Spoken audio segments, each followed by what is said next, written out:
오늘 말씀을 묵상하며 사색을 하다가 이런 생각을 한번 해봤습니다.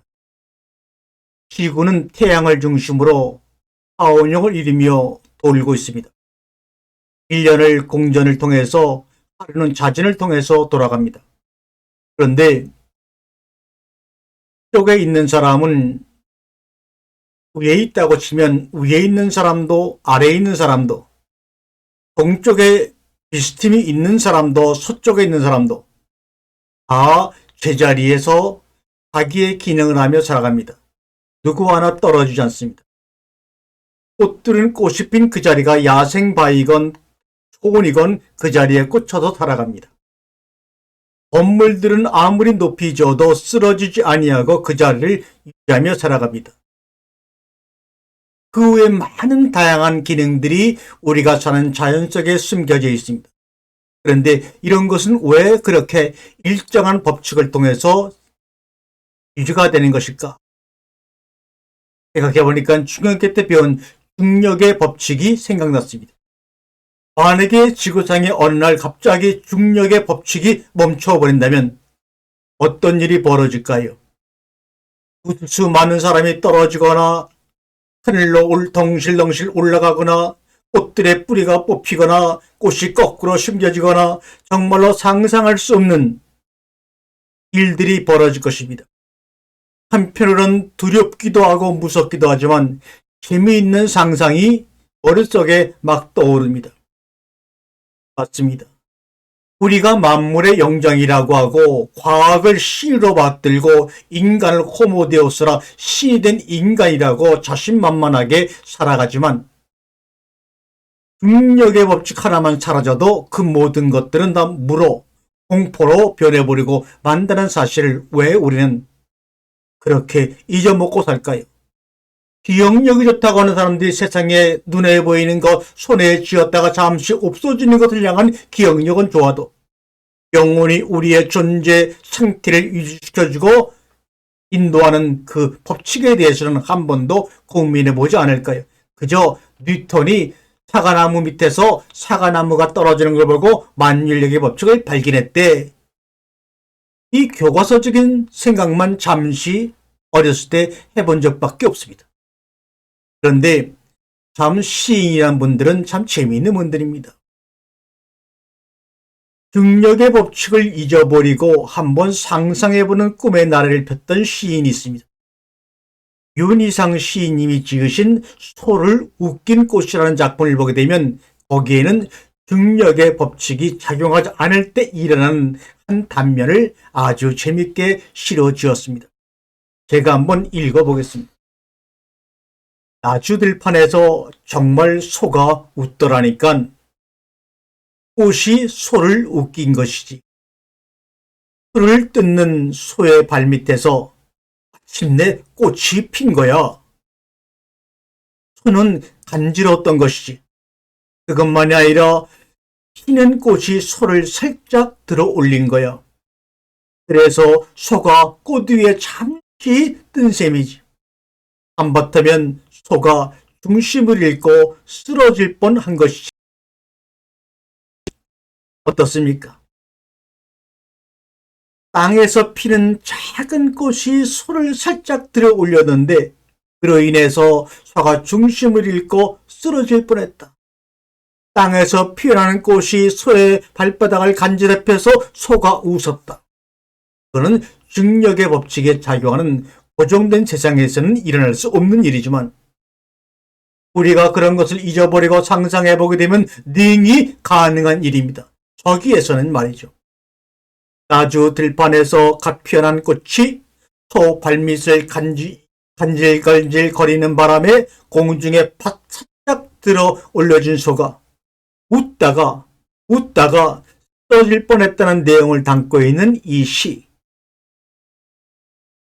요즘은 소고기는 먹기 쉽었는데 어느 들판을 지나도 꽃이 웃길 수 없는 구경하기 어려운 세상이 되지 않았습니까? 올리지 못하는 꽃들이 할인 없이 바람에 나부끼다이다. 얼마나 많은 내용을 함축하고 있는 시입니까? 중력의 법칙 아래서는 뻥일지 모르지만 뻥이 아닐지도 모릅니다. 정말 소와 꽃들을 잘 관찰해서 발견한 시인의 마음 아닙니까? 어린 양과 이리가 떠늘고 독사굴에 손을 넣어도 위험하지 않는 그날, 그때 이사야가 표현한 그 표현과 같지 않습니까? 그러니까 우리도 믿어야 합니다.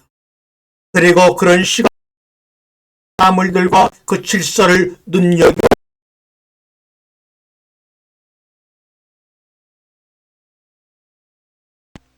중력의 법칙 따위 좀 제발 잊어버리세요. 중력의 법칙 따위 좀 잊어버리고 정말 꽃이 소를 간지럽히고 들어 올려서 소가 웃으며 자빠지려하는 장면을 말이죠. 생각만 해도 우습고 즐겁지 않습니까? 왜 우리는 이런 방식으로 하나님이 우리를 향해 쓰신 그 성경 속에 있는 그 아름다움과 신비함을 경험하지 못할까요? 중력의 법칙에 붙잡혀서 그렇습니다. 우리는 도대체 언제부터 나를 버리고 남이 원하는 모습으로 남이 원하는 경쟁을 하게 된 것일까요? 조선의 위대한 문장가 유한준이 이런 말을 했습니다. 사랑하면 알게 되고 알면 보이나니 그때 보이는 것은 전과 같지 않으리라. 마치 성경 구절을 읽는 것 같지 않나요?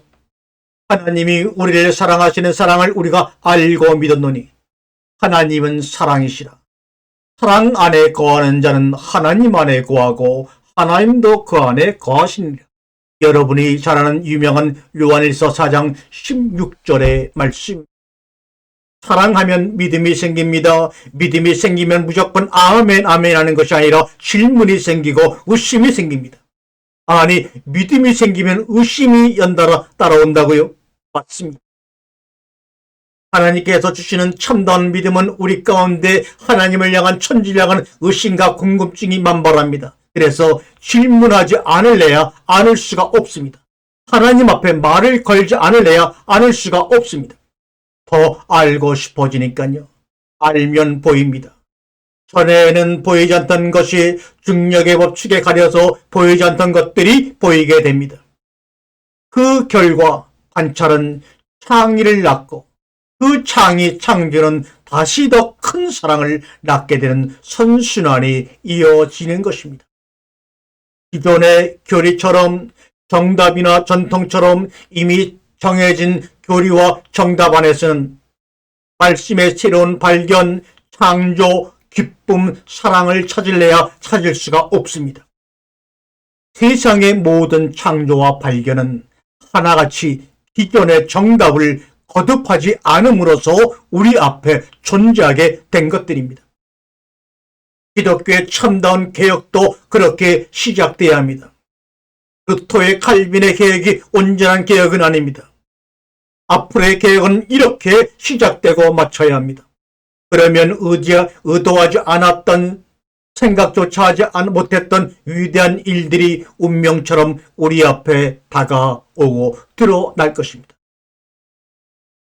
강자의 양생주편에 보게 되면 이런 말이 있습니다. 이유의 수무의 태이라. 이 말이 무슨 말이냐? 끝이 있는 것으로 끝이 없는 것을 쫓으면 위태로울 뿐이다. 눈에 보이는 것으로 이 땅의 것으로 이 땅의 기억으로 하늘의 것을 보면 하늘의 것을 이해하려고 하면 할수록 위태로울 뿐이다 이 말입니다. 이유의 스메이테이 아직 끝이 아닙니다. 이어지는 또 하나의 문장이 있습니다. 위자 태이위라. 이 말은 그런데도 그런 쫓으면 위태로울 뿐인데도 불구하고 알물 추구하는 놈은 더더욱 위태로울 뿐이다. 이 말씀의 결론은 위태로울 정도로 알물 추구하라는 말과 더불어 알에 대한 겸손을 말하고자 함이 아니었을까요? 마치 세상의 진리를 다 아는 듯 철없이 굴지 말라 그겁니다. 여러분이 믿고 있던 교리와 전통과 신학과 교단이 모든 것의 전부라고 말하지 말라 이 말입니다. 그 믿음을 내려놓고 깨부수라 이 말입니다. 그것은 내 생각 속의 작은 이야기요 중력의 법칙뿐이라는 것을 우리는 알고 회개하고 하나님의 나라를 영접해야 할 것입니다.